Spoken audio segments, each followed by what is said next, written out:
तो अलग बात है। कहने का मतलब उसी तरीके से गुरु बनाने ले से आध्यात्मिक शक्ति जो है स्वयं अवेलेबल हो जाती है। जैसे किसी से परिचय से, जैसे कोई अयोध्या आना चाहता है तो हम लोगों से संपर्क करता है, जब संपर्क करता है तो 1 दिन 2 दिन 4 दिन रहता है, आराम से रहता है, फिर चला जाता है। और जो लोग बिना संपर्क के आते हैं, परिचय हो रहता है लेकिन संपर्क नहीं करते, अभिमान में के महाराज जी से पूछे कौन जरूरत है, क्या जरूरत है महाराज जी से पूछने का, हम चलेंगे। तो पता चले कहूँ सजू किनारे सुबह हैं तो उनका बंदर झोला ले चला गए मोबाइल ले चला गए, ये स्थिति आ जाती है। तो कहते हैं महाराज ऐसा गए थे, अयोध्या में गए थे, बड़ा नुकसान हो गया। क्या नुकसान हो गया? अरे भाई हमारा झोला बंदर ले चला गया। तो अगर वही आप परिचय बना के आए होते तो समस्या होती। There will not problem for to you, किसी प्रकार की आपको समस्या नहीं, लेकिन आप अपने अभिमान में आ गए। तो गुरु की इतनी महत्ता है सज्जनों, और इसीलिए आध्यात्मिक जीवन में प्रवेश करने के गुरु की आवश्यकता। अगर आप बिना गुरु बनाए आध्यात्मिक जीवन जीते हैं तो आप आध्यात्मिक ताप से ग्रसित हो जाएंगे। ये बात हम आपको समझा रहे हैं। 3 प्रकार के ताप माने दैविक और आध्यात्मिक। बिना गुरु बनाए अगर आध्यात्मिक जीवन में प्रवेश करेंगे तो आध्यात्मिक ताप से ग्रसित हो जाएंगे। इसीलिए कहा ना, 3 लोक 9 खंड में गुरु से बड़ा न कोई, करता जो ना कर सके गुरु किए सो होए। और कबीरदास जी ने कहा, गुरु गोविंद 2 खड़े काके लागो पाए, बलिहारी गुरु आपने गोविंद दियो बताए। तो इसीलिए गुरु की महत्ता है कि गुरु के माध्यम से हम आध्यात्मिक जीवन को बहुत सरलता से जी सकते हैं। और जो लोग गुरु नहीं बनाए हैं और आध्यात्मिक जीवन जीना चाहते हैं, भक्ति से श्रद्धा से जीवन बिताना चाहते हैं, समझिए जैसे ऊसर में बीज छीट दिया जाए तो जामेगा? जामे न जामे। कितना धान अब उद्भव है, अब पानी उन्हीं ने भर दिया है तो जो सारा का सारा धान खराब हो जाएगा। लेकिन अभी पानी भर दिया जाए, जो जुता दिया जाए तो वही धान फिर से उगाएगा। तो गुरु की महत्ता इसलिए, गुरु हमारे हृदय को निर्मल बना देता है। मंत्र रूपी पानी दे करके और नाम रूपी खेत हृदय को नाम से जो है क्या काम करेंगे, पानी दे करके नाम रूपी हल चला करके और उपदेश रूपी जो है कि ज्ञान दे करके, जैसे खेती बाड़ी को आप निर्मल बना देते हैं वैसे गुरु हमारे मन को निर्मल बना देते हैं। इसलिए गुरु की महत्ता है। और जब तक गुरु मन को निर्मल नहीं बनाएगा तब तक जो है उसमें से अध्यात्म का बीज नहीं फूटेगा। जैसे खेती को जब तक आप निर्मल नहीं बनाएंगे तब तक बीज नहीं उगेगा।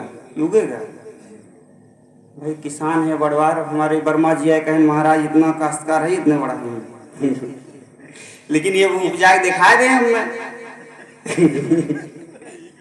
वही बड़े किसान है, उपजा के हमको दिखाए कि बिना भूमि को निर्मल बनाए जो है कि बीज कहीं जमता है? नहीं जमता है। तो जब आपने अपने मन को निर्मल नहीं बनाया तो अध्यात्म का बीज कैसे जगेगा, कैसे उगेगा? यही समस्या है। There's be only one problem for our lives।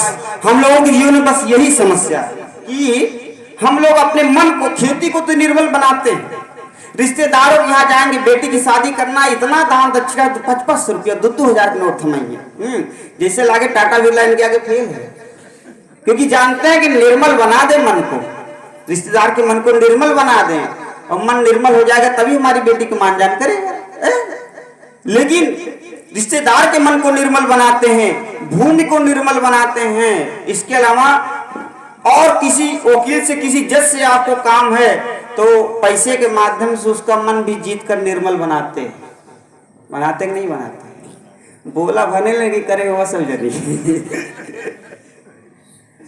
भाई अपने पाप को कोई बताता है कि हमने ये तो निर्मल बनाते हैं, लेकिन अपने मन को जब निर्मल बनाने की बात आएगी तो कहेंगे सबसे बड़ा गुरु हम ही है क्यों?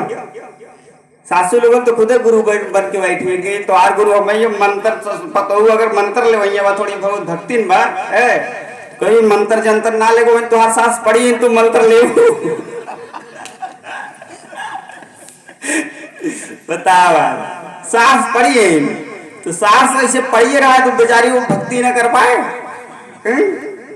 नहीं। जिसके हृदय में जब आध्यात्मिक भावना जगे तभी उसको भगवान के शरण में चले जाना चाहिए, क्योंकि दुनिया एक रैन बसेरा है। जैसे हम लोग आज मिले हैं, 4 दिन बाद अदृश्य हो जाएंगे, उसी तरीके से ये परिवार आपका जो मिला है ये भी एक जीवन के बाद अदृश्य हो जाएगा। अगला परिवार कौन सा मिलेगा आपको पता नहीं, किसी को पता नहीं पता। वासांस जीड़ानि यथा विहाय नवानि गिड़ाति नरो प्राणी यथा शरीराणि विहाय जीड़ा नयानि संयाति नवीन दे। जैसे मनुष्य अपने शरीर से पुराने कपड़ों को त्याग करके नया कपड़ा पहन लेता है, उसी तरीके से ये आत्मा भी पुरानी शरीर को त्याग करके नई शरीर प्राप्त कर लेती है। तो नई शरीर वाले कौन से माता पिता होंगे? मान लीजिए ये कपड़ा हम जिस दुकान से खरीदे हैं, क्या जरूरी है उसी दुकान से दूसरा कपड़ा खरीदेंगे? कहेंगे नहीं, महंगा दिए रहे हैं, दुकान में जा।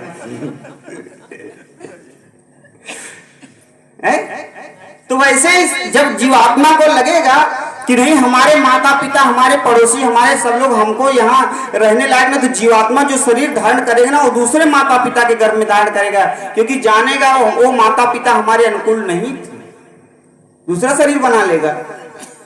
इसलिए ये संसार एक प्लेटफॉर्म है, यहाँ आसक्ति नहीं रखना चाहिए। जैसे होटल होता है ना, होटल में कमरे तो बड़े वीआईपी बने रहते हैं, लेकिन वहां ये नहीं पता होता है कि इसका स्थायी व्यक्ति कौन यहाँ रुकता है। किसी को पता है? चाहे कितना बड़ा अच्छा वीआईपी होटल है। होटल का मतलब क्या होता है? होटल माने कुछ देर रहो फिर चले जाओ, कुछ देर रहो फिर चले जाओ।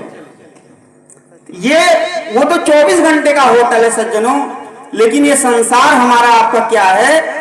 किसी का 60 साल का होटल है, किसी का 50 साल का होटल है, किसी का 70 साल का होटल है। ये समझिए यही शरीर हमारा है। लेकिन हम लोगों की ममता जाती नहीं, यही हमारे अंदर है। तो आध्यात्मिक भाषा में जो है कि हमारे यहाँ 3 प्रकार के ताप, दैविक, भौतिक, दैहिक माने भौतिक, आदि दैविक और आध्यात्मिक, ये 3 प्रकार के ताप सबको प्राप्त होते रहते हैं। इन तीनों प्रकार के तापों से मुक्ति पाने के लिए क्या करना चाहिए? भगवान के नाम का जप करना चाहिए, भगवान के नाम का जप करना चाहिए, गुरु के माध्यम से जप करना चाहिए। राम कृपा नासई सब रोगा। अब इसी रोग के बारे में बात कर रहे हैं। ये रोग मिटेगा कैसे? तो गोस्वामी जी कहते हैं राम कृपा नासई सब रोगा, जो यही भांति बने संजोगा। कि अगर लेकिन ऐसा संजोग बन जाए, ये संजोग बना, ये समझिए कि वर्मा जी ने आपको संजोग बना दिया भगवान हनुमान जी कृपा के माध्यम से। अब इस संजोग से आप सीख न लें तो अलग बात है। अब कोटा आया रहा और तू अगर उसके लिए ना रहो तो कोटे डाल के क्या गलती है? तो कह देगा भाई ऐसा है कि आप आई नहीं तो हम क्या करें? हाँ, घरे बैठी है। ये अवसर जो है इसी तरीके का। क्यों? कि यह अवसर फिर नहीं मिलने का, यह अवसर फिर नहीं मिलने